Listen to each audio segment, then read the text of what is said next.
Susan wants to know, what should I be wary of when buying a carbon frame? Do they last as long and are they as strong as aluminum frames?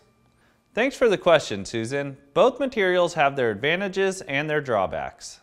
When it comes to longevity, it's generally accepted that aluminum frames have a 5-year fatigue life, while the fatigue life of a carbon frame is unlimited. In reality, things aren't quite as simple. I've seen aluminum frames still in use after a decade of use and carbon frames that need to be repaired after a year. The downfall of carbon fiber is an impact force highly concentrated on a small area. Modern carbon frames can essentially be ridden forever if they are not involved in a crash. Even then, current carbon fiber is very strong and a large impact force would have to be sustained, enough to badly dent an aluminum frame.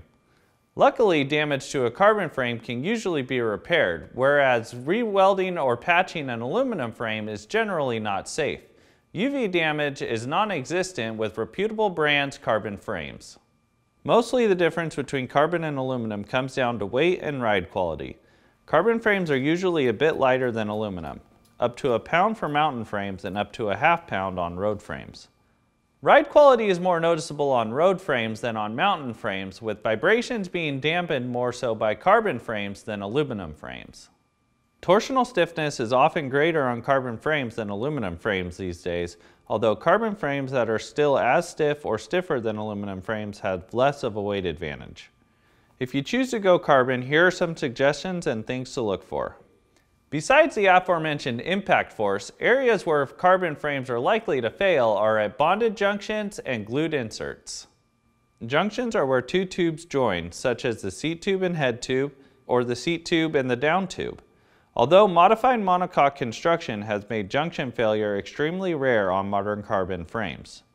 Glued inserts include headset races, bottom bracket threads or sleeves, and rear dropouts. Again, modern construction and materials make failure at these points very uncommon.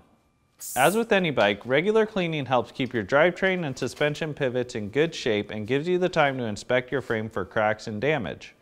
Pay attention to tube junctions, the bottom bracket area, the top and bottom surfaces of the head tube, the chain stays and seat stays at the rear dropouts, and the area around the seat post clamp.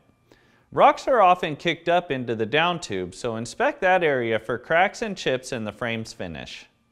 We suggest applying frame protection on this vulnerable area if there isn't already.